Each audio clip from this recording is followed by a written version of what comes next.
Yo, what is up, everybody? Welcome to the KillJoy Jake YouTube channel. How we doing, everybody? How we doing?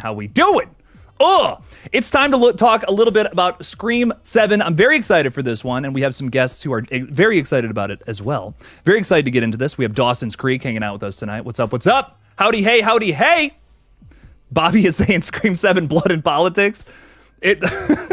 Dear God, what a subtitle. Well, welcome in, Bobby. How you doing, man? How you doing?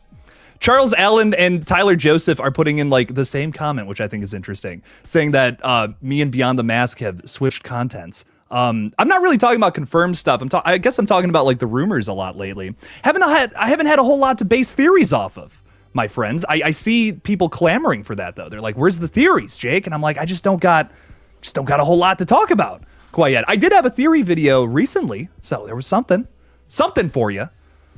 But I saw those chats before we really started getting into it, and I was like, I got to start doing that. Got to get the theories going again. RJ Skarenki is saying, let's get ready, my favorite horror franchise and topic. Heck yeah, dog. I'm excited to get into it. Talk a little Ghostface. We're going to get to it in just a second here. Mr. Rick Be Somebody. Mr. Rick, did you change your name? I love it, dog. What's up, dude? How's it going? Thanks for being a channel member. Appreciate you. You enjoyed the Scream talk as well. Good. Locked, also a channel member. Thanks for sipping on the Kool-Aid, man. Saying, the time has come. It sure has. It's going to be a fun stream tonight. I love these little panel discussions that I've been doing on Wednesday. I want to keep this going. If I can keep this energy alive, it'll be great. Sarah Campbell is joining us tonight, as well as Ryan C. Showers. Going to bring them on in literally just 2 seconds here. Just want to say hi to some of my friends out there. Noah Atkinson, what's up? You're swinging by? Swing all you'd like, my friend. Sania. What's up, Sania is new to the page, and I pronounced her name wrong last time, and I hope I'm doing it right this time. I'm so sorry if I'm still butchering it. You love me, I love you too. Thanks for hanging out with us tonight. Welcome in. Billy Jennings is with us too, saying what's up, y'all, and hello to Sarah. She's coming on in just a second. Very excited. It's an exciting panel we have tonight. Ryan Swayze is saying, hey Jake, hello Ryan. Welcome in, welcome. Brian Sanchez, hello. Ooh. Sean? I don't know. I'm so sorry. I'm so bad with names. Welcome in, though, my friend. Hello from Ireland? Hell yeah, dog. Welcome. Thanks for being with us tonight, dude. We're talking a little Scream. I'm excited for it. Getting an official trailer for Alien Romulus. We got something recently. I know we got something recently for it. I'm very excited for that one. One of the movies I'm the most excited for the rest of the year. Like that and Terrifier 3. Can't wait. Billy, I don't know if I said hi to you already. Psh, I'm just kidding. Welcome in, dog. Trayvon King, what's up? Am I going to do a review of Ghost Ship? Maybe. I love Ghost Ship. Trayvon really wants that review. I got to make that happen. Connie's with us tonight. Thank you so much for being a channel member. Appreciate you. So props. Those H40 wind chimes are heading your way this week. Oh, shit, I forgot about that. Dude, thank you so much. Holy crap. I needed that little pep in my step tonight. Thank you, man.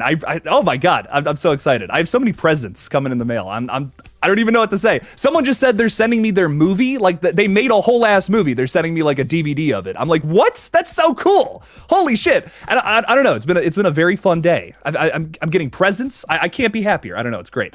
I want to say hi to some of my patrons, and then we're bringing the guests on. Michael Mins. Yo, what's up, Michael? How's it? Oh, what, dude? Michael, awesome new profile picture, man. I love that. Hell yeah, dude. Sania is saying you said my name wrong again. I'm so sorry. Sani, I can't remember. I'm so sorry. I'm so sorry, my friend. I will get it right eventually, I promise. I'm going to go back and watch the other stream and then get the name right. Paul is with us tonight as well. Thanks for being a member. And then my nephew is here too, which I love. Mr. Noodles. What's up, dude? You're still haunted from The Conjuring. Just showed him The Conjuring recently. Welcome in, little guy. What's up, man? What's up? All right, let's bring on our guests. We have the absolutely wonderful, she's been on here before, Sarah Campbell, who loves Scream so much. How you doing, Sarah? Hey, I'm great. How are you? Hey, everybody. I'm fantastic. I'm very happy to have you on tonight. And we also have Ryan C. Showers from his podcast, Scream with Ryan C. Showers. What's up, dude? How's it going? I am so happy to be here. It's so nice to finally meet you. You know, you said a really nice thing about me on on one of your videos like 3 years ago, and I've never forgotten. I think that's so awesome. So thank you, Jake, and thank you for having me. Thank you, man. I really appreciate that, dude. Hell yeah. I can't believe you remember that 3 years ago. Look at that. Yeah. That's nuts. Well, Ryan, I wanted to say thank you so much for coming on and tell us a little bit about your podcast for those who don't know. So my podcast is all about Scream, and it's I mean the films primarily. I've done a little bit with the TV show, but but basically my favorite thing in the world is Scream. I like the original trilogy. Original trilogy. That's what I grew up with. That's where my heart is. But I focus on all of the films. But basically, I describe it as the film critic meets the fan. I have my roots with talking about movies comes from the Oscar scene and writing film reviews and then being on film podcasts. So I kind of apply my fandom and love for Scream in a very smart, film critic-y type of way to specific topics. And I try to interact with my audience. I do the claim to fame with my show is I ask everybody, what's your Scream story? And you kind of describe what Scream means to you. And then I have a speed round where we go through and everyone gets to answer certain questions. So yeah. That's very fun, man. I love it. I know you just read it was like a Scream script, right? For like a idea that I believe you and your buddy wrote, if I'm not mistaken on this. Tell us a little bit about that too. Well, thank you. So back last June, so it's coming up on a year. My friend Joey Valisi and I, my friend Joey, he is a NYU professor. He is also a published writer, a best-selling writer, I should say. And he loves horror. He loves Scream. He and I had a concept for a possible Scream 7. Back then, this was well before we thought Never was coming back. We thought, Melissa and Jenna would be in it. So he wrote, because he's also a screenwriter. So he wrote a full-length Scream 7 script, which I then read aloud on my podcast as a performance kind of for a full episode. So it was like reading an audiobook or hearing an audiobook of a potential Scream 7. And then this past April, we followed it up with a Gale-centric script called Screams about her career and her legacy. And that was also very fun. So I would love to do one more of these fan scripts before the real Scream 7 comes out. But to complete a little trilogy, No, okay, so I've only heard Screams. I didn't know. I didn't do enough research. There you go. That's awesome, dude. Wow, shame. And actually, I've had radio silence on my show. I've had other people involved in with the films, but the Scream 7 script last June was the biggest episode of my podcast. It blew Matt and Tyler out of the water. There was a lot of interest, and I still encourage people to go back and listen to that because it's it is interesting to see or to just to think about what a possible last chapter with Sam could have been. But the Scream script that just came out with that's about Gale and has a large part with Sydney, it's also very good. I'm really proud of both of them. They're kind of my pride and joys. So very nice, dude. Well, I am listening to all of you, but I just want to say I posted all of Ryan's links in your chat, so you can see the Apple podcast, the Spotify podcast, his Twitter and Instagram. Yeah, thank you. So go check out Ryan, check out his podcast, follow him on all the social media platforms. We love to see it. Sarah, thank you. Very good stuff. So obviously tonight, ladies and gentlemen, we are here to talk a little bit about the next installment in the Scream franchise, which we don't know too much about yet, but we do have some rumors floating around out there. So I kind of want to talk a little bit about what we do know, what we're hoping to see in this new movie, what's rumored, a bunch of fun stuff to talk about tonight. But just getting into this, and we'll start with Sarah, and just kind of do little this way, actually. little roundtable discussion of this. Overall thoughts on the upcoming film so far with what we do know. I am excited for it. I've been on here before and I've said the same thing. People know I am also an OG trilogy girl. So anytime you say Sydney's coming, I'm excited for it. I'm curious to see what's happening with Gale. It's no secret I don't like how they left her at the end of 6. So I'm more curious right now.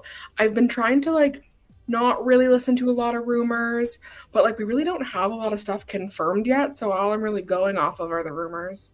But I'm always going to be excited for Scream, even though I've had some bad experiences with some of the movies. They don't take away from my love for the original trilogy. So I'm going to keep buying tickets. And Ryan, your thoughts on Scream 7 so far?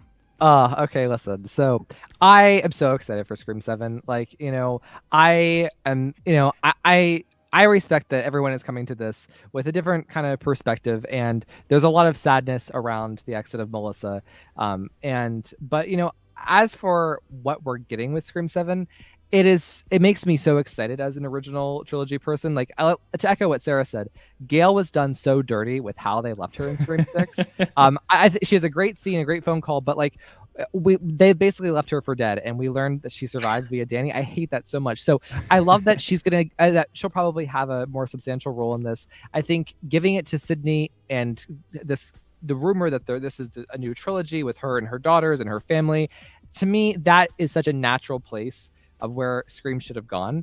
And the fact that Kevin Williamson is at the helm of it, I just think that we're in for something really special, and we're in for probably the best Sydney role, performance, arc, story since Scream 3, and that makes me excited. I think the fact that they're going to her family, it's going to just bring out a whole new side of Sydney that's untapped potential, and I just think that this is kind of, as an original trilogy person, I'm so thrilled, and as a Mark Kincaid person, I'm also thrilled. So I'm like one of Mark Kincaid's like 3 stands, out there. So I'm like so excited that he'll probably be back in a strong role as well. So. Oh, yeah. I can't see them doing it without Patrick Dempsey or Courtney Cox at this point, with what we do know about the film. We have Kevin Williamson stepping into the director's chair, which is really awesome, and I hope he does like just a killer job. He's only ever directed one film before in the past. I really do hope he kills it and knocks this one out of the park. I feel like if anyone knows Scream out of everybody living right now, it is absolutely him first and foremost, so I think he's a great choice. I'm very excited to see that. Now, Ryan, your favorite Scream movie is Scream 3. So I can see why Mark Kincaid would be one of your favorites. That has you probably super excited, huh? Oh yeah, I mean, it's like, Scream 3 is my favorite mostly because of Sydney's role and Sydney's performance and her arc and kind of and like the backstory of her mother and how the two kind of collide, and that's how the trilogy ends. But I've always loved Sydney and Mark and their connection and what they kind of represent in Scream 3. Like, he's a love interest, but he's not explicit, and they show the forming of a bond that could potentially go on to something else. So I've always loved that, and I love their connection in Scream 3. Like, the scene in the station is one of my favorite scenes. I know that sounds ridiculous, it's so obscure, but it is. And so I'm excited to see that. But Jake, I also want to echo what you just said about Kevin Williamson. Like, as somebody whose favorite is Scream 3, which is the least involved Kevin was, right? I couldn't be more excited that Kevin is stepping into the shoes of the director. I think having him in charge is not only is it symbolic, but it just feels right. Nobody knows that universe the way that Kevin does, and the way that Nev and Kevin and Courtney could talk to each other and understand each other on a deeper level than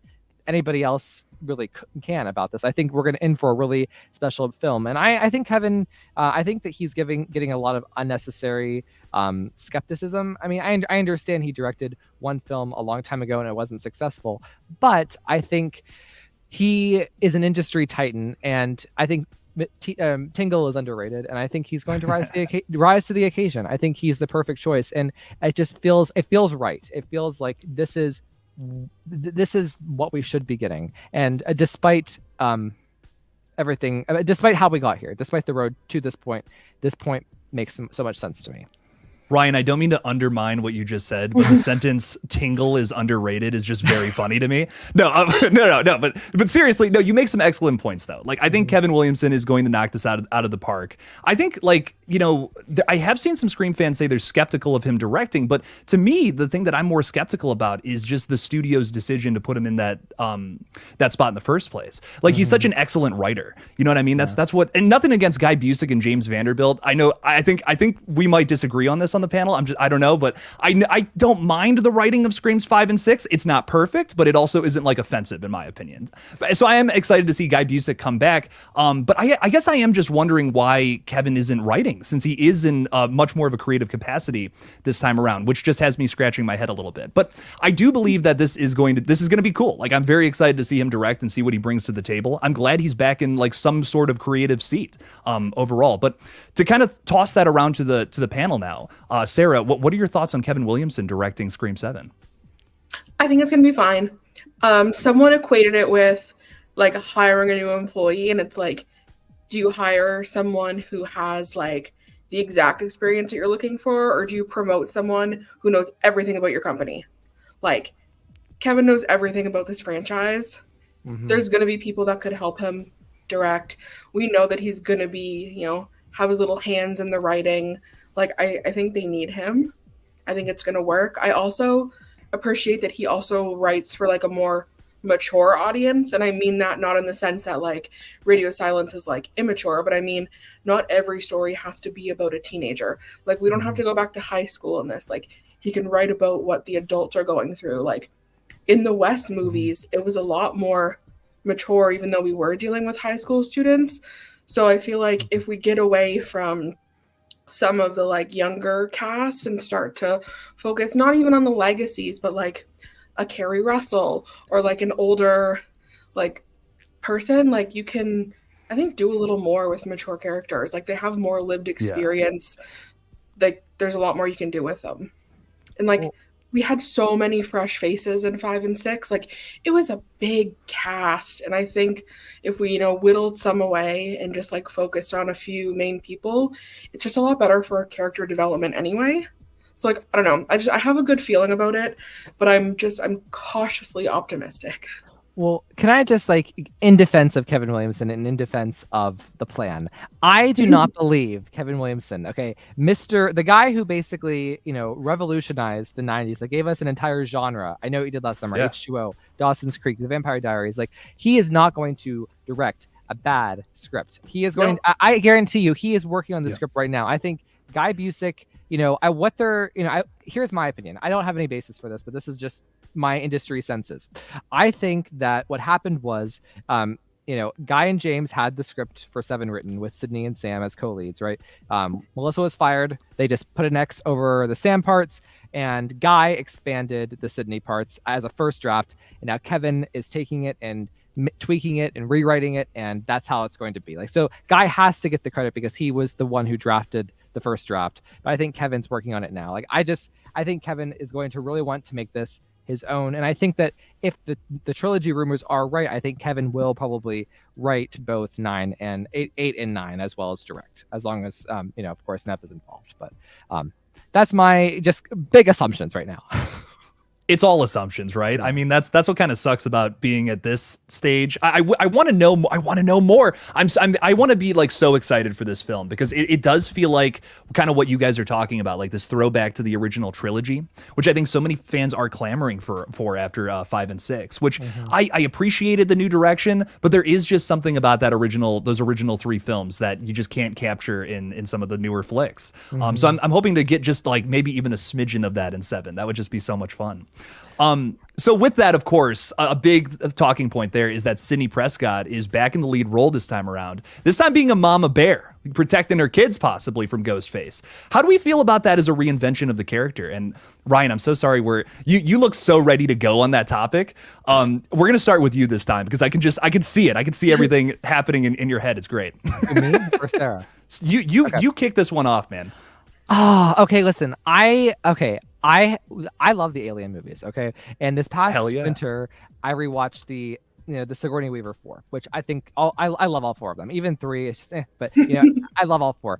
Whenever I watched Aliens, okay, I had this like light bulb moment, right? Because this was actually I watched Aliens the night that Nev went to the BAFTAs, and she spoke on the red carpet and said, "I don't want the franchise to die," blah blah blah blah blah blah.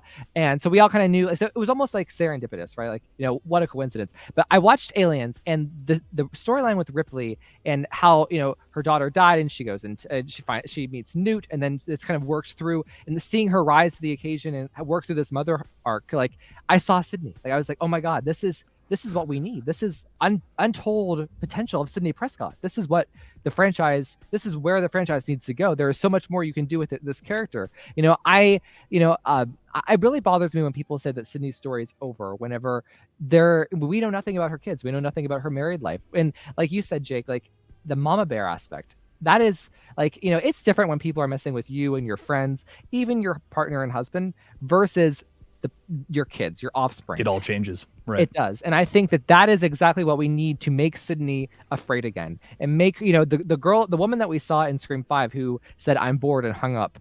What's going to make her not hang up? That's her kids, So I think that is exactly the right move, and it's going to be genuinely terrifying. And I think that we're going to see a whole more emotional side of Sydney, like again, that we haven't seen since Scream 3. And the fact that Scream is based on Sydney Prescott's mother, like that's the whole basis for the original trilogy, which, you know, I'm sure Sarah would agree with me about, like, you know, that's part of why I love the original trilogy so much, is the Maureen Prescott backstory and how it links with Sydney. So I think having that come full circle, where Sydney is now the mother to possibly harming her daughters in a way, you know, I think that is, it's brilliant. That's what the franchise should be. Like, again, I'm just I'm so excited. So hell yeah. And Sarah, what thoughts on that as well? Shocker, I have a very similar opinion to Ryan. But it's true, like, I know a lot of people were saying, 5 mirrored 1, 6 mirrored 2, we hope that, you know, 7 doesn't mirror 3. But in a way, I think it kind of has to. Because when you really think about 3, it was, you thought Sydney was settled. She's up there in the woods, you know, living like the Unabomber. But, like, she's kind of settled, and she's, like, separated herself from everything. And then, you know, she has to kind of come back and, like, as cheesy as it sounds, like, take the power back. And it's kind of what's going to have to happen if her kids are involved in this one. Like, it's already sounding, you know, like she's kind of moved further out. She's living a quiet life. Like, something's going to have to, like, kick her into high gear again. So it makes sense to use the kids. Also, I've seen Nev play, like, the Mama Bear, and she does it well. I don't know if anyone's seen, it's called Skyscraper. It was, like, her and Dwayne "The Rock" Johnson. It was an okay movie, but she had to protect her kids in this, and, like, she can do it well, so I think it makes sense. Yeah. Oh, absolutely. And real quick before I give my thoughts on it, Sarah, thank you so much. You did not have to do that, but I do really appreciate it. Gifting 5 KillJoy Jake memberships out of absolutely nowhere. Thank you, thank you, thank you. Welcome. Those went to Sloppenheimer. That is the name of someone out there in the chat. I love it. Hilarious. Giggle every time. It makes me laugh just a little bit. I love it. Daniel K, Madison, Wayne Turner, and Sarah Beth. Welcome to the fold. Sip up on the Kool-Aid, new, fresh cult members. I love it. Thank you so much, Sarah. Appreciate that so much. But yes, I think this is the element to Scream 7 that I'm the most excited for thus far. Seeing a reinvention of this character, because I think, like, my thoughts on moving forward with Sydney Prescott as the main character again, I was always like, we just need to do something. We have to reinvent this character. We have to move her into a new phase of her life. We can't just keep doing the same thing over and over and over again, where she's just trying to protect her own, you know, her own skin. I think that this could, you know, fuel a whole new trilogy if they do it right. So I'm very excited to see that element to it. I do have my concerns with the flick right now. We're talking about doing a time jump, and I hope we don't do anything too crazy where we're fast forwarding like 15, 20 years or something into the future. Like maybe a couple of years just so the kids are aged up, just the perfect amount. But this is a new rumor that's been circulating. We're jumping in time potentially for Scream 7. This is coming from Daniel Richtman, who typically is, you know, not usually is right about stuff. Starting with Ryan again this time around. What are your thoughts on a time jump for Scream 7? Well, to be honest, I think that, like, it's kind of, everything's been blown out of proportion. I don't think, you know, it's that, I'm not like totally surprised, and I don't think it's going to be that much of an impact. It's not going to leave that much of an impact. I mean, I think what you said, like, to age the girls up enough where, you know, because first of all, we don't even know for certain how many kids she has. It's speculated that it's 2. Some people think now 3. So who knows, right? But, like, you know, I think it's smart, and I think if they want to, you know, not box off Scream 5 and 6 and kind of really start fresh, I think it makes sense to do a time jump and just have a clean break. You know, Gail is healed up. You know, it's unexpected. You know, not because if this took place like two months after New York, that's, you know, Sydney would have her spidey senses up. So I think it's fine. And, like, plus, you know, if people have been concerned, like, oh no, you know, Scream is supposed to comment on the current, not the future, which I think is stupid. Like, you know, because there were weird time jumps with Scream 2 to 3 and 3 to 4. Like, who can keep track? And plus, Scream 5, you know, who, depending on who you ask, I know we know it as Scream 2022, but there are some people, I think my friend Zach Jerry literally thinks that it was set in 2020, like, based on the dates and the years and whatever. So, I mean, I think that this is all speculative, and we should just chill out. And I think that Scream 7, 8, and 9 will each comment on the current moment anyways. It's not going to be projecting, ooh, where is horror going to be in 2030? Like, that's dumb. Like, so I think everything is fine. So, and Sarah, thoughts on a time jump? Yeah, I think they do need to time jump it, but not a lot. Because my only thing is, like, so in Scream 5, you see her running with a stroller. Mm-hmm. And then she's saying, that there's the kids got to go to school. So we know at least 2 of them are like school age. But like, we can't have Sydney literally running around with a baby in her arms. So I feel like the kids need to be at least like, they need to be mobile on their own. Like, you need to be able to tell those kids to run. Like, you can't, run with a gun and a toddler. So like, they have to be a little bit older, but like, you don't need to put them in high school. Mm-hmm. I need a movie called Gun and a Toddler. I need to see that movie so bad. No, but you guys all make very good points. I think my biggest thing is, we have seen the franchise do time jumps before in the past. I mean, like, I don't believe Scream 2 takes place in the same year that it released. I think it's like a year later or something. But, the whole point to all of this is I think there's just so much that is attractive about the Scream franchise, and we can't just be cutting that out, I think, here in entry number 7.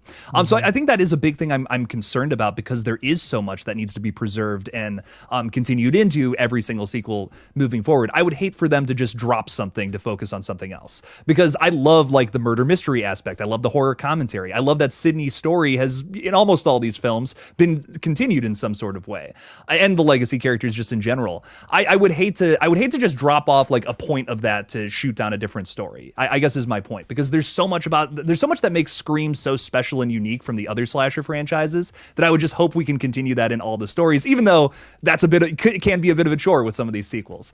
Yeah, that's the thing. I'll just cut in for a second here. Go I think ahead. actually Ryan had said it, but like, what makes Scream so different is like, Scream really is Sydney's story.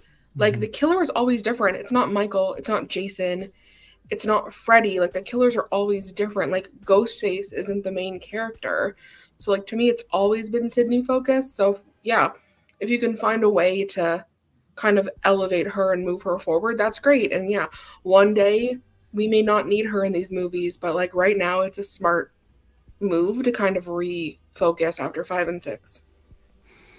Well, and can I just say, like, the way that, like, the idea of having her kids around the same age as like a Jamie Lloyd type from Halloween 4 and 5, like, that is so exciting, because again, a whole different side of Scream that we have never explored before, and that's a good example of this concept working well. And if you have one kid that's 8 or 9 and then another that's 14, there's different dynamics there. I think there's so much you could do with her family, and it's a great springboard for sequels and for a more comprehensive story. So I think it's really smart, and I agree. Like, I don't want anything wild, like 20 years. Like, no, max 5. I trust Kevin. I really do trust Kevin. I don't think that he's going to do stupid shit. Are we allowed to swear? Go I swear nuts. all the time. Okay. Go nuts, dude. Fuck yeah. So, okay. All right. That's all I want to say. Hell yeah. No, I do have a lot of faith in Kevin. I think we're like, literally all of my concerns come from is just the studio being like, we need to pump out movies, and I hope that's not the case. I hope that they are looking at this like there is a story to tell here. I'm with you guys. I think there is a story to tell revolving around Sidney Prescott. They just got to make that work. They got to focus on that, as well as all these other awesome elements about Scream to keep it going. Now, with all this being said too, there is so many rumors, I can't even keep up with it. It's insane. I feel like every day I wake up to some new thing that someone's talking about with Scream 7.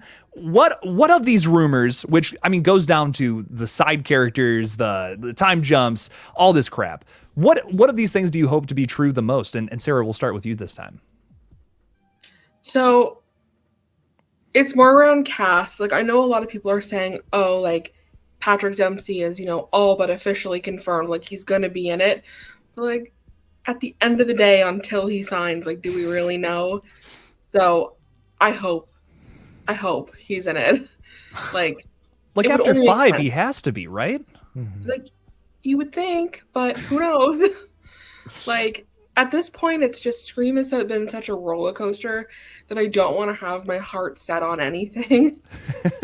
But I like the idea of the older, like, side characters being introduced, like a Carrie Russell, like Gail Harold from, like, Queer as Folk. Like, I like the idea of the older cast coming in, because hopefully, again, that means it's more of a focus on the adults and their interactions, because, like, there's a lot of, like, history there with Scream. Like, we've never really seen people outside Sydney's, like, immediate peers have, like, an opinion on her life, because it's always like her and her friends trying to survive. But like, what do her neighbors think? Yeah, we got like a little taste of it in 4 when they're like screaming that she's the angel of death and it's her fault. But like we've never really explored that.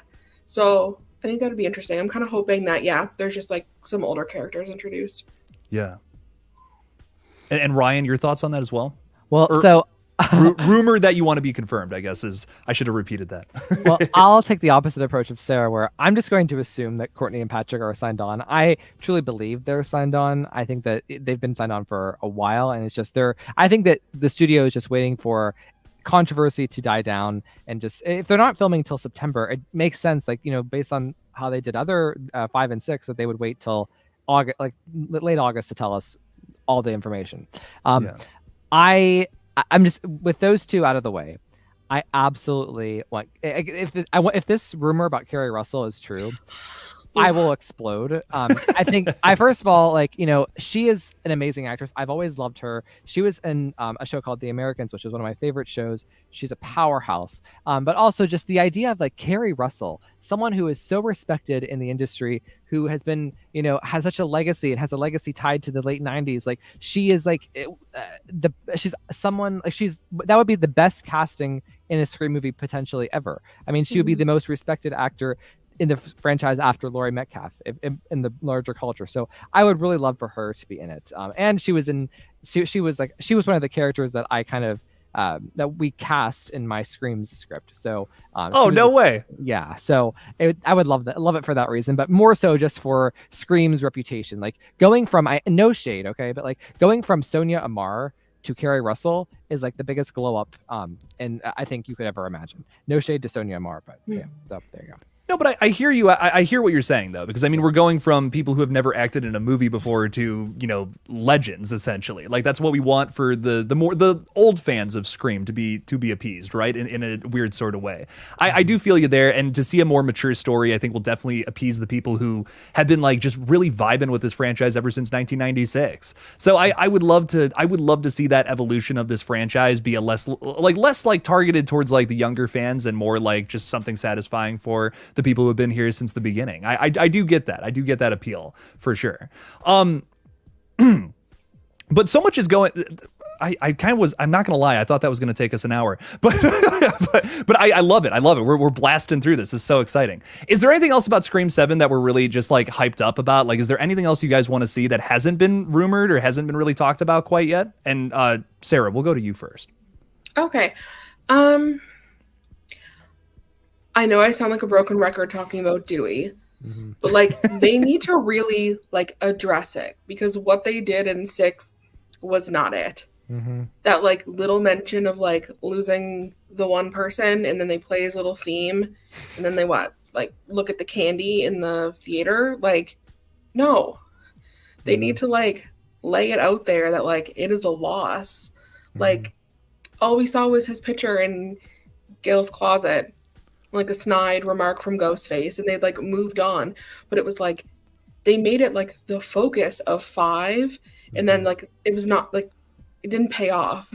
Now, Sarah, I know your feelings on them killing Dewey, but Ryan, I think you did an entire episode talking about if they should have killed Dewey or not. I'm curious what your consensus was, not to spoil the whole episode, but... Well, so this was the last episode we did before Nev was announced back in like March. So that was an interesting time capsule. But and Sarah, actually, she was my MC, so she helped me host that, and we invited all of my Patreons. So everybody who subscribed to Scream with Ryan C. Showers on Patreon, I do a group episode every month where I have like a question or a topic, and I open up to the floor. Everybody can come and give their 2 cents. So that was the topic of that month, and believe it or not, it was 50-50 split. Ooh. So again, like as divided as possible. I was expecting people to come in and basically you shouldn't have killed him crowd to win. And I'm actually surprisingly, you know, because I have a reputation of not liking Scream 6 as much as the others. But, you know, people sometimes kind of spread misinformation about me. I really, really love Scream 5. I really do. I think I wouldn't say it's like on par with Wes's films for me. Like Scream 1 to 5, that's my heart. Scream 6, I have issues with. A lot of the reasons Sarah mentioned, but I love Scream 5. I think the decision to kill him in Scream 5 was the right one for the narrative, but I think 6 really flopped the impact there. So I think what Sarah said is so true. about developing that with Sydney, but especially Gail. I would love to see Gail write the book. I would love to see what Gail is actually feeling, not just having to guess based on like context clues, like we got in Scream 6. And why not just could we have like a flashback scene where Gail is like thinking or writing a scene, writing a chapter of her book where we see Sydney and Dewey and Gail together one last time. Like that would be a beautiful idea. I don't know. Now, to expand on that a little bit, though, do you think it would hit harder in Scream 7 if now she is writing the book after getting attacked in 6, or no? Oh, yes. Yeah. Oh, yeah. I mean, like, I think that there's so much, and like, her scene in 6 is so good. I hope that they incorporate that into her character. Like my friend Joey, who wrote the scripts, he said, well, maybe you could give her like Dewey's limp as like to show that attack had some lasting consequences. Like, and it's divisive, but like, I think that like really, I want that attack to mean something. I want her to continue to evolve, because Gail from 1 to 5 was always evolving, and in Scream 6 it was questionable. And so I hope Scream 7 shows some real consequences and darkness and humanity in Gail, and I hopefully that comes out with her interactions with Sydney's kids as well. Because that's kind of how I was feeling about Scream 6, like, at first with Gail. Like, I think when she comes out and you get the whole sequence with her, like, in front of the police station, and, they do the punch scene again, which is, like, hilarious, whatever. But then you get the whole thing where she's like, oh, I decided to write about the killers. And she's like, you just said you weren't going to do that. I was kind of like, that's a weird choice. I don't know how I feel about that. And then she gets attacked, and then that's where my mind went immediately. I'm like, this is setting up the next movie where she's going to actually write the book and realize she was wrong and she fell back on her old ways. So I think it's like just a clear direction for the next movie. It's just like we're going, it's hills and valleys with Gail Weathers right now, I think. And we're going to get that the big come up, the resurrection, if you will, for her in the next movie. We'll have to see though. Jake, can I ask you a question? Because absolutely. My inner host just can never stop. And I already know Sarah agrees with me, Bessie. Yeah. But so, does it bother you that Gail was the way, like how narrow Gail was in Scream 6, and more specifically, but how much they left her just hanging there? They literally left her with her. Oh, the last thing we ever saw of Gail Weathers in Scream 6 was her legs spread apart. That's literally the last shot of Gail Weathers. Like, that is so insulting to me. But what are your thoughts? Because I know you love Scream 6, so I'm not shading. I'm genuinely asking. I think one of the biggest things about Scream 6 to me that like it's something that I at some points really like and some points don't. They have this balancing act they're trying to do with the characters. We have so many people in Scream 6, like between new characters and old characters alike, that it's almost like they're constantly fighting for screen time. And sometimes it works, sometimes it doesn't. This is a case where it really doesn't, in my opinion. The fact that Gail is just absent from the third act entirely after her attack. I hear that there was some kind of hospital scene with her, and I'm like, I wish we could have had that. I wish that was in the final cut of the movie.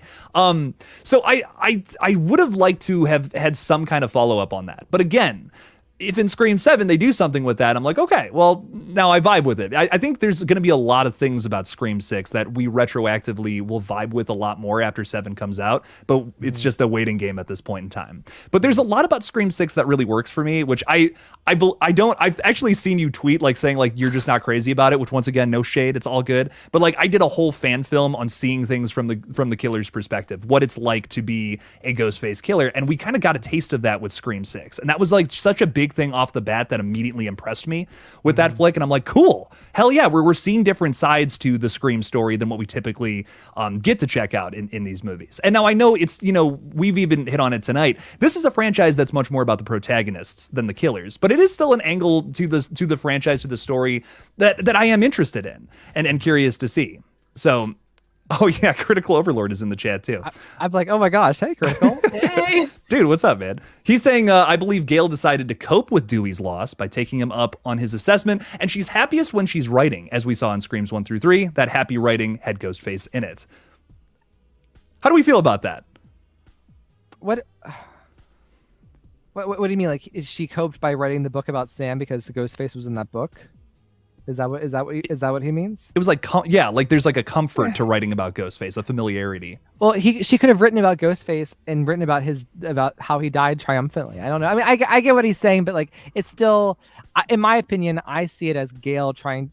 I don't like her writing in Scream 6. I think Gale was really done bad in Scream 6. But if I have to make sense of it, Gale chose to write about Sam and Woodsboro 2.0 because she was trying to avoid her feelings about Dewey. Like she, that's trauma and emotional, grief that she hasn't worked through, doesn't really want to work through. So she avoided it by going for the low hanging fruit with Sam and just making, a trashy book instead of a beautiful memoir.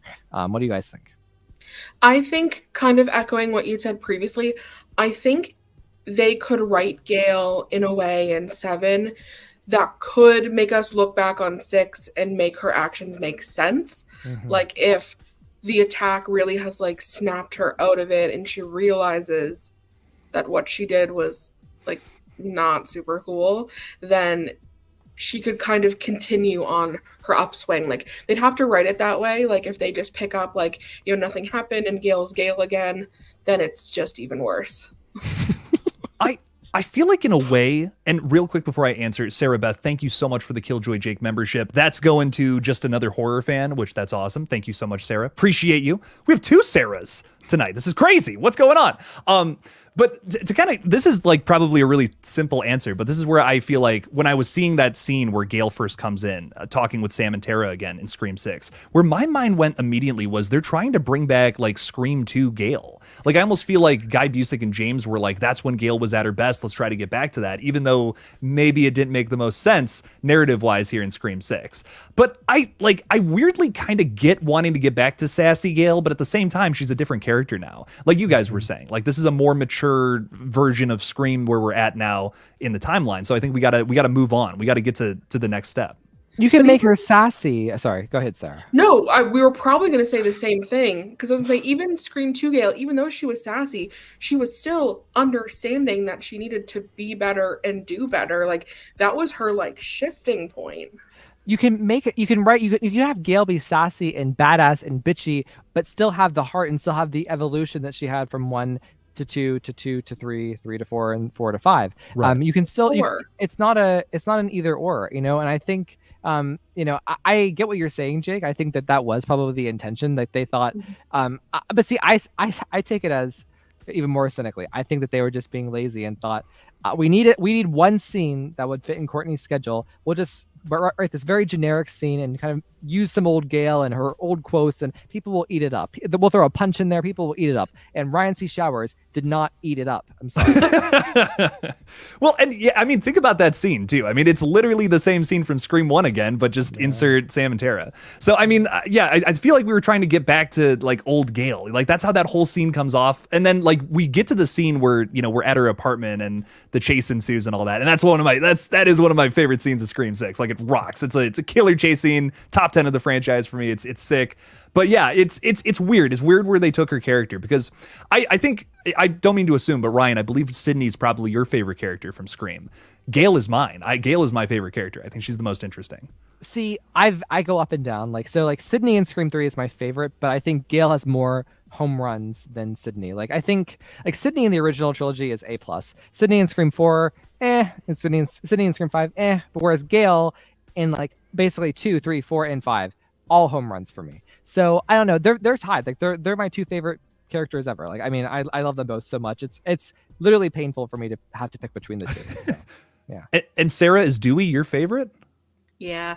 So I would say Sydney and Gale are my favorite final girls ever because I totally classify Gale as a final girl. I feel like she gets missed in that category a lot because people immediately go to Gale or to Sydney.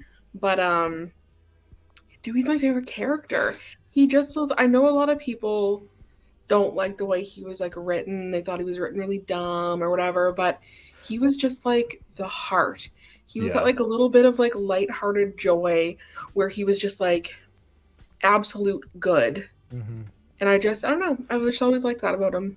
Well, and David Arquette's like that in real life too. Just to throw that out there. Oh my God. So kind. can I ask you guys a question since we have some extra time? Yeah. About Scream 7. So Mark Kincaid, this puzzles me, okay? Because like we don't really know what to expect from him or what his role is going to be. You know, there's a version of this movie where you could look at it and think he'll be like Dewey in Scream 3. You know, Sidney and Gale are kind of rocking the show, but he has the screen time and like the leading man energy where he's always around and he's a solid force, you know. Or, you know, you have Kevin's original idea for the last chapter of Scream, which was, you know, that he was going to make Sidney's future husband go, you know, a huge suspect. And it turns out that, you know, he wasn't the killer. Sidney's broken the curse that she's not dating the wrong guy again. Or he could be killed early in the film, which I don't want. I don't think Mark should die in Scream 7. I think if they're going to kill him, they should kill him like in a later movie. But I don't know. What do you guys think? I mean, I think that the world is Scream 7 and Mark Kincaid's oyster. And I really hope that he comes in and he proves I hope that they show Mark for the character that I've always seen him to be. And so I can prove all you fuckers wrong who think that he's just some lazy, you know, forced love interest. Like, you know, I want him to if I had my preference, I would choose like the Dewey and Scream 3 route. But what do you guys think? I do really want to see more character from him for sure. Like we get a little, like a taste of him in Scream 3, but I want to see that built upon. I want to see where he's at in life in Scream 7. And I also just like, we've heard Neve Campbell talk about not wanting to do a Scream film where she dies. I feel like an extension of that is like not wanting to sacrifice like Sidney's happy ending. I don't think she would sign on to a film where Mark dies or one of the kids die. I can imagine there's going to be tension-filled sequences where either Mark or the kids are in some kind of peril and she has to save them because come on now, we need a movie. But I don't think they're gonna. I don't think they're gonna go down the route of something so dark like that. Like this Scream has a very unique flavor, and it usually never gets down to the Terrifier path that I'm basically talking about right now. I don't think we're gonna go that far. I do want to see a lot more character development for Mark in this. Not to say that he doesn't have any in Scream 3, but you know, we're talking about characters that have been in multiple movies, like, and have done a lot with their backstories. Mark is a small part of Scream 3. I want to see more of him now in here in Scream 7. I agree with that. With the exception of Dewey, we'll just keep Dewey out of this cop conversation. But like, he was the only competent police officer for the entire franchise. Like, we need some competent characters. Like, as fun as it is in like 3 to have the like Jennifer Jolie and like the Dewey of it all, the Patrick Warburton, like we need some competent characters like that are kind of driving things. Yeah. So I do hope. I mean, he doesn't necessarily still have to be a police officer, but I hope they don't put him as like, oh, they moved out to the small town and he's the sheriff now. Like, no, like I don't want that for him. I don't know what I want for him, but I know what I don't want for him, if that makes sense. Well, you know what's really cool about Scream 7 and where they're going? Before, you know, in Scream like 2 and 3 and the original trilogy, we always had like Sidney was the one. It was like, you know, the classic Star Wars structure. You had like the main character off on their own journey. Sidney equals Luke Skywalker, right? And then you had Gale and Dewey, which was the love story and the couple that had their scenes together, and like Luke and Leia, right? But now Gale gets to be the individual character. It almost gives her more agency or something new to do, right? Whereas Sidney and Mark, we get to see them being a power couple. Like Sarah was saying, Mark is a very competent person. He's also has a little dark past to him, right? So I think that seeing him and Sidney and their interaction and how they could team up against the killer in an attack, and just as adults, you know, going through this situation with their kids, I think is so cool. They get to become the new Gale and Dewey in a way without the comedy, right? So I think that there's a lot of interesting things that, you know, one could do with the current setup and how it's similar to the original trilogy but different. Yeah, because this is a reinvention not just of Sidney, but also Mark. You know, he's a father now. Is he still working in some kind of police force? Has he moved up in the world? Where is he now? What's he up to? I think there's so many questions to answer about these characters if they do come back.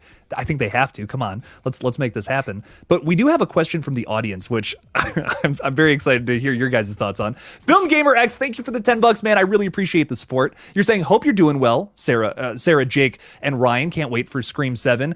Film Gamer X is on the Stu train, and he's hoping to see Stu return or someone related to him in Scream 7. Starting with Ryan, I'm very curious to hear. I just saw your face when I said Stu Train. I'm like, I gotta hear this. What are your thoughts on Stu returning, coming back to life all these years later? All right, so like, I don't want to offend anybody because, like, I'm welcoming to anybody who's excited about Scream 7. I don't think Stu should be alive. I wouldn't mind looking at his past. I think Leslie Leslie Mocker route is a very interesting thing that would also tie it to the Sam and Tara movies.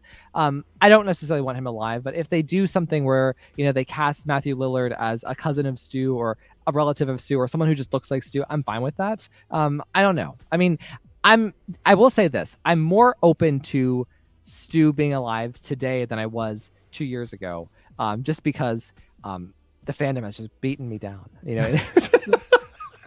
You've been worn down. You're just like, whatever. At this point, fuck it.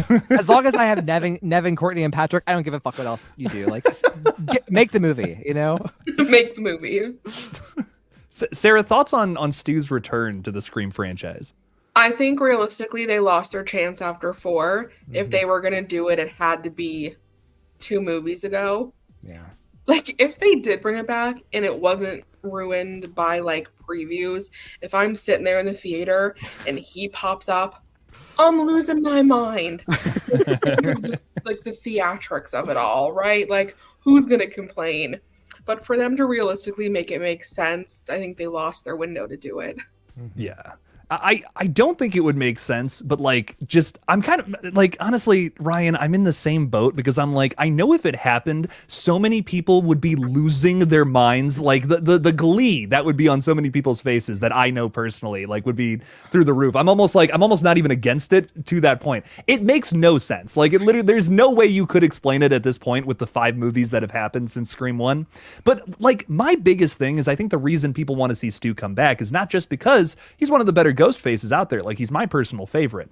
But my thing is, like, I think people just want to see Matthew Lillard back in a popular horror franchise. And to that I say, what's so wrong with having Matthew Lillard play another character? Like, why not? Like, why not have him just be some side character in Scream 7? He looks different now. He's much older than the baby face he had in Scream 1. Why not just cast him as some older character? We're talking about having mature characters in Scream 7. Have him in there. He's popping with Five Nights at Freddy's. Why the hell not?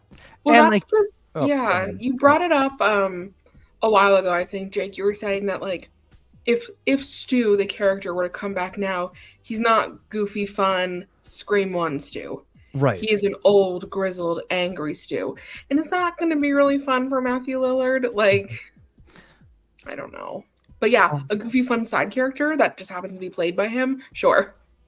And I love that idea. I mean, a lot of people will roll their eyes and say, "Oh, you need to do something new and different." But like, okay, like, I think Matthew Lillard is such a popular person. Even David Arquette said he wants to see Matthew Lillard in Scream 7. Like, I at a convention recently, so it's just like that idea is floating out there. I've always wanted them to, like, bring Sarah Michelle Gellar back as a new character, like one of, like, the moms in Sydney's Neighborhood, but as dark with dark hair, like, because Sarah is always, she has blonde and Buffy, but she's also done, like, darker hair, like in Cruel Intentions and stuff.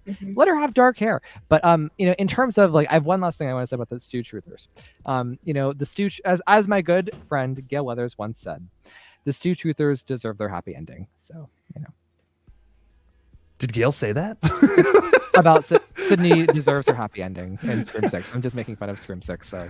For half a second, I was like, did Courtney Cox say that at like something or whatever? I'm like, that would be so funny. No, I love it. I love it. That's great. I would be so funny if Courtney Cox got in on the Stu Train conversation. I would lose my mind. I'd be like, what? This has made it to the top at this point, this conversation. Do you remember how she reacted when with Kirby? She's like, we've Hayden Panettiere back. I thought she died. I'm like... I think her reaction to, like, talking about the Scream movies historically has been so funny to me. Like, I didn't she tell, like, Dermot Mulroney, like, to skip a bunch of the sequels? Like, you don't need to watch those ones or whatever. I'm like, what? That's crazy to me. Yeah. So, anyways. Ryan doesn't even want to get into that. He's like, I'm not touching that. Courtney is a very inconsistent narrator when it comes to the Scream movies. I think she loves being a part of them, and she loves it as part of her legacy. I don't think she gets it like on, like, our level, if that makes sense. Like, she's happy to be there, she's happy to make them, but she doesn't think about them. I don't know. But it is funny. We see her do all these like videos with Ghostface on her like Instagram and all that. So she is very clearly passionate about it. But then yeah, we get like comments like that, which are kind of bizarre almost. So it's just an interesting thing. I don't know. I love to see it though, and I love that she's like the only person too who has been in all 6 of these movies thus far. I'm really excited to see her again in 7, hopefully. Well, and let me tell you, like, I know Courtney Cox pretty well. The fact that she knows that she is the super legacy character who's been in stretches the entire franchise, she is going to want to be a part of every single movie as long as she possibly can be. I think that, like, you know, legacy and respect mean a lot to her, and also being a part of the conversation. I think that she is really proud of the fact that she has been such a central part to this franchise. So I think that I don't think that Gail is going to die in 7 for that reason. I think she'll be in it until the end. So oh yeah, for sure. Well, to close this one off, dudes, ladies and dude, I don't know why I said it that way. Like, final thoughts with Scream 7. Again, we don't have a whole lot confirmed as of right now. We're probably going to get some stuff real soon here, as, you know, filming is rumored to start coming this fall. But starting with Sarah, I just realized I still have the super chat up. I'm off tonight. I don't know what's going on. Sarah, the closing thoughts on Scream 7. Is there anything else that you want to throw out into the world about this upcoming flick? I hope we get more confirmed information soon, because I'm not very good at thinking of like theories off of just like rumors. Like, I need a little more. But just to kind of echo what I said at the beginning, I'm really looking forward, and I'm hoping for just like more mature characters. I miss Kevin Williamson's writing. I'm just looking for that little, like, I don't need them to pander to like the OG trilogy fans, but just like a good hit of nostalgia, like, to just kind of bring me back into the franchise after 5 and 6. It's what I'm hoping for. And yeah, just more mature writing, kind of exploring like the public's perception of Sydney now that she's a grown adult, and yeah, just more mature writing. If there's anything we can take away from what I want, is just I really want a mature script. And Ryan, your thoughts on that as well?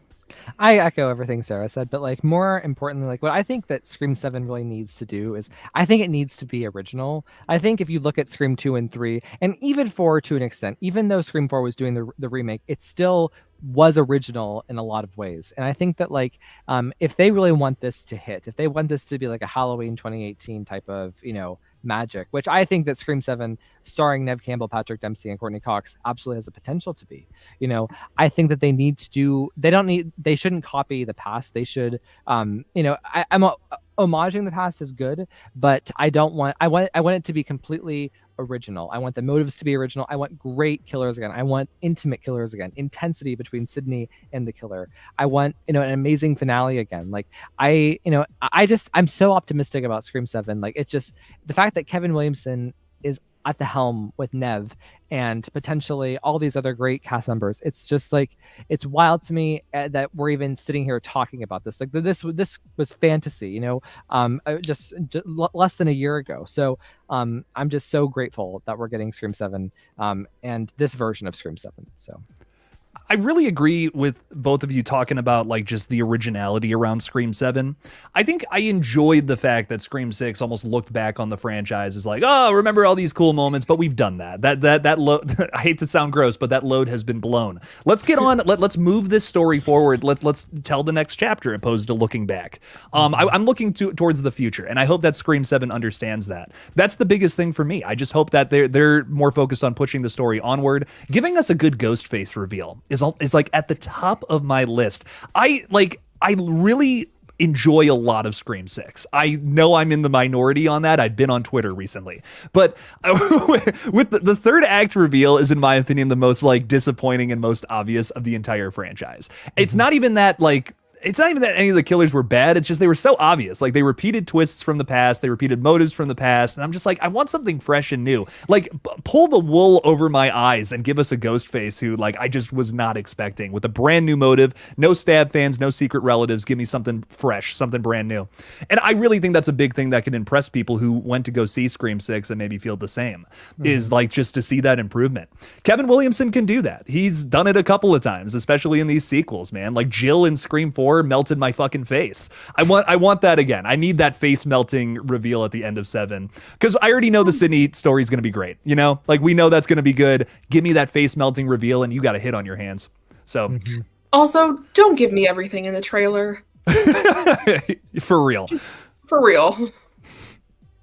Well, but as we're wrapping this up, Ryan, I know we put it in the chat like an hour ago, but where can everyone find you out there in the world? All right. Well, you can find me at Scream with RCS on Twitter, Instagram, but more importantly, please listen to my show. It's on Apple Podcasts, Spotify. I'm not on YouTube, but and also if you would like to join my Patreon and come on my show, be a part of the Scream community, or at least my little corner of the world, I would absolutely love that and welcome new people with different perspectives. So my show is Scream with Ryan C. Showers, and I hope that you can give me a chance and appreciate what I have to say and the work that I do. And Sarah, I ask you this question every single time, but I'm going to ask it again. Where can the folks find you as well? I am only on Instagram. I create no content. It is just my real life. It's Sarah.Campbell, SAR.Campbell. Search my name. Also, if you join Ryan's Patreon, you'll see me over there doing this too. Well, and all of Ryan's links are in the chat again. Sarah is also going to be a part of a panel that I've created that's going to go through Scream 7, through each stage of Scream 7. So like the announcements, the trailer, the review of Scream 7. So you'll be hearing, if you come over to my world, you'll see Sarah going through this experience with me. Hell yeah. It's going to be great. Ladies and gentlemen, go check that out. Give Ryan's podcast a listen. I love it. I'm a big fan. Love what you do, man. And I'm just very excited it was really cool to have you on. Seriously, you'll have to come back sometime. You are awesome at your job. Like I honestly, I'm over here thinking, wow, I'm feeling pretty shitty about myself. Jake is so good at his job. I mean, like the radio voice, the enthusiasm, the way that you individually greet everybody. Like you do such a better job than I do. So I mean, like snaps to you all around, Jake. Thank you, Ryan. I really appreciate that, man. Well, ladies and gentlemen, thank you so much for joining us tonight. I really appreciate it. This was such a fun time. Come back on Friday. We're doing another stream then, and I'm just going to bullshit then, basically. So it's it's not going to be as intricate as tonight, but it's going to be fun. Check us out Friday. Again, to my guests, thank you for coming on. Appreciate you guys. Thank you. And as always, don't forget to kill it out there, y'all. Peace!